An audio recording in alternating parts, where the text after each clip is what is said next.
VSEPR Theory Part 2, Octet Exceptions. The purpose of VSEPR theory, if you recall, is to look at a molecule and analyze it from a three-dimensional perspective. We're looking at the geometry of the molecule and the way that the different atoms are oriented versus each other in relation to a central atom to which they are connected.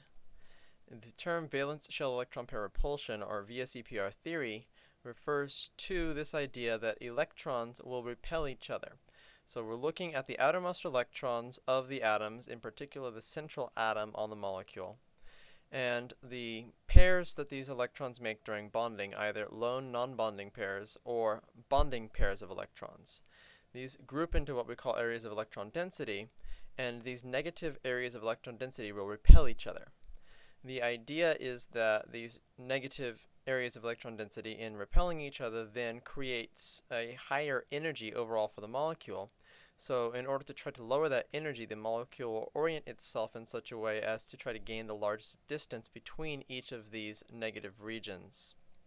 We can look at the whole of the molecule as a 360 degree or three-dimensional aspect.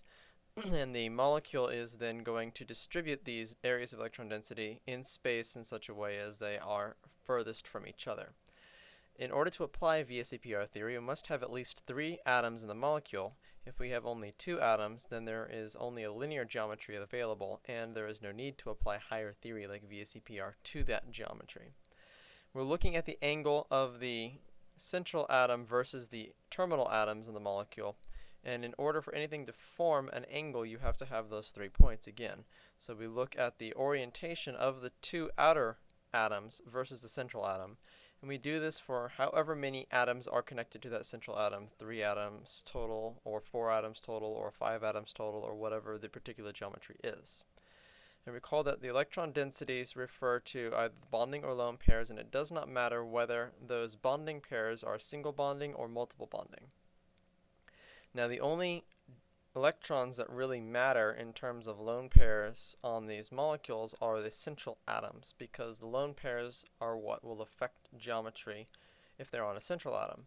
If they are on a terminal atom, they're just going to be out in space and they're not going to be repelling anything else that's connected to any sort of geometric aspect.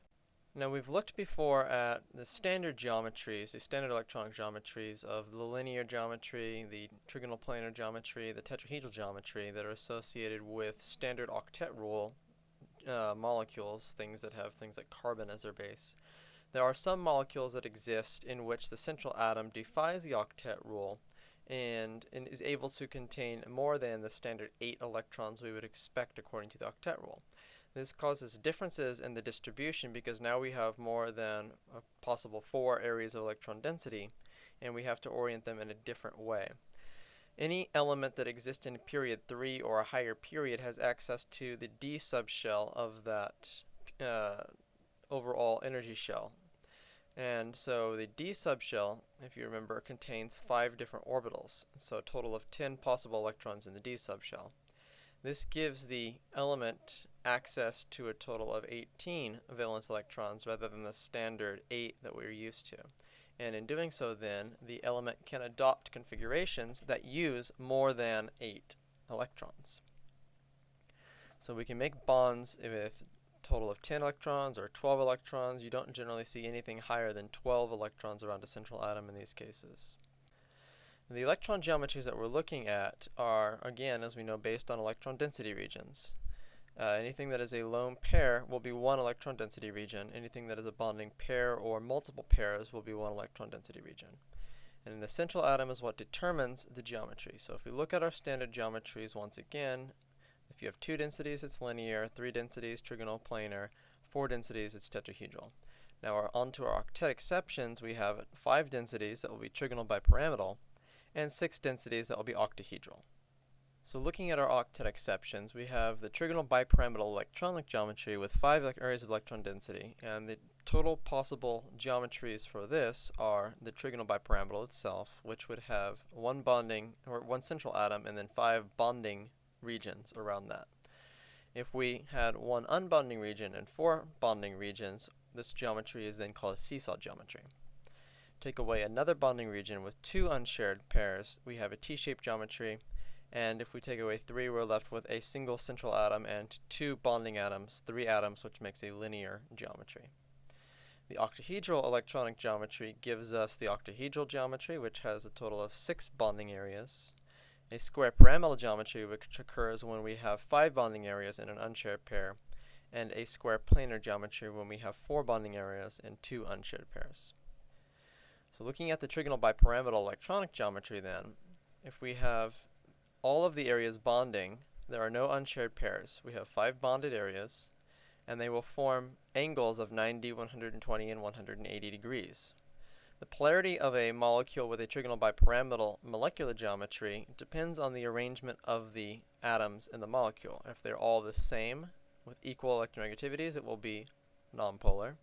If they have any differences in electronegativity, they'll be polar molecules.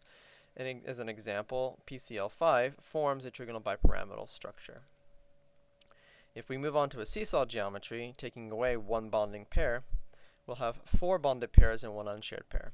These form angles that are compressed from the standard 90, 120, and 180 by the more expansive unshared pair, and always, as we would expect from a single unshared pair, form a polar molecule.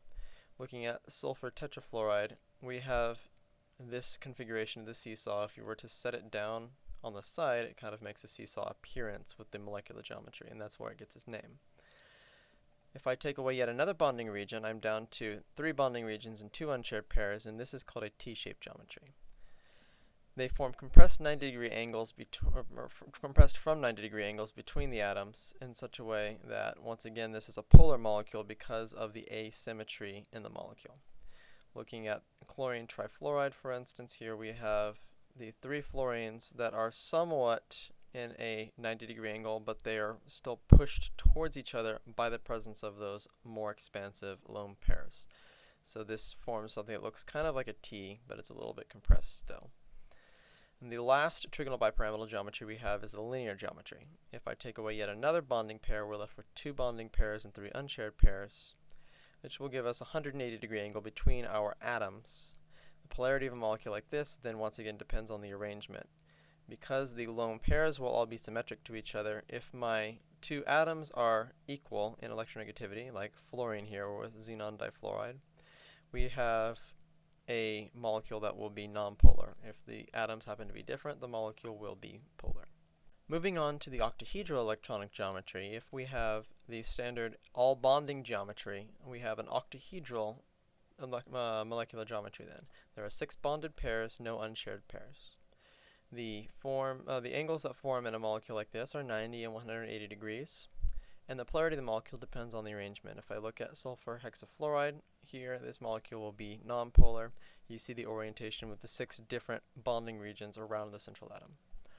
Moving on to another geometry, if I take away one of those bonding regions and have 5 bonding regions in an unshared pair, I now have what's called a square pyramidal. Looking at this, there are 5 bonded areas, and they form 90 and 180 degrees between each other. This molecule, like everything else that has a single lone pair in it, will be polar. And it gets its name, if you can conceptualize this square base between the 4 fluorines here, for instance with iodine pentafluoride, you have a square base that all connect up to a single point at the top, which looks like a square pyramid, something like Giza, for instance.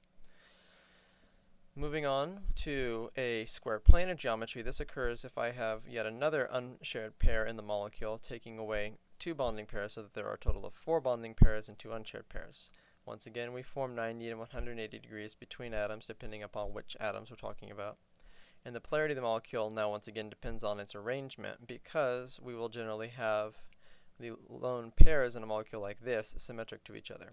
So if all 4 of the atoms that are connected to the central atom are the same or equal in electronegativity, it will be nonpolar. If there are differences in electronegativity, we'll get a polar molecule.